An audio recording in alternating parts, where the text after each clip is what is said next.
এই কোরআনটা আল্লাহ তাআলা এই কিতাব কেমন সুন্দর করে নাযিল করেছেন, কেমন সুন্দর করে বানাইছেন।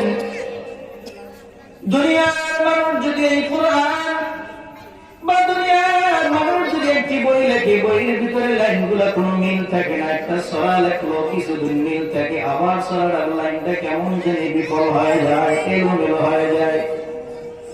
আর আমার আল্লাহ তাআলা এমন সুন্দর একটি কিতাব নাযিল করেছেন, এক একটা লাইনের পর এক একটা আয়াতের পর তেলাওয়াত করলে কেমন জানি স্বাদ আরো বেড়ে যায়। সুবহানাল্লাহ।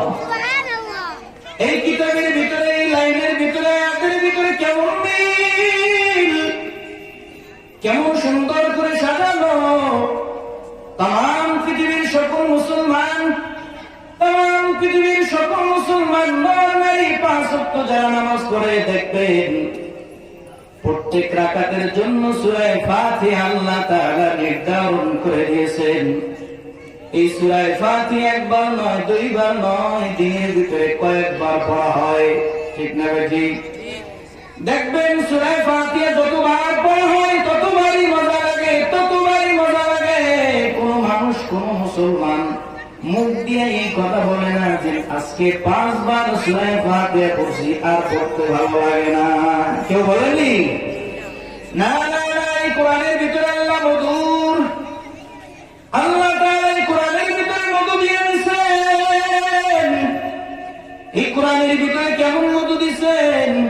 এই কোরআন কোন বান্দা যদি আল্লাহ তাআলা যে বান্দার মুখ দিয়েছেন, এই মুখ থেকে, কণ্ঠ থেকে তেলাওয়াত করা হয়, মানুষগুলা নামাজে ঘন্টার পর ঘন্টা দাঁড়ায় দাঁড়ায় শুনতে থাকে। সুবহানাল্লাহ। আর এই কোরআনের আয়াতের ভিতরে কত মিল, কত সুন্দর করে লাইন সাজানো।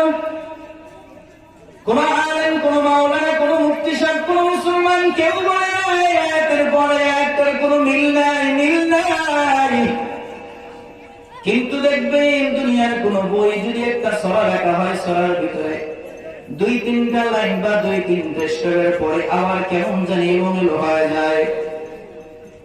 দুনিয়ার বুদ্ধিজীবীরা, আইনজীবীরা, লেখকরা যদি একটা বই লেখেন, বই লেখার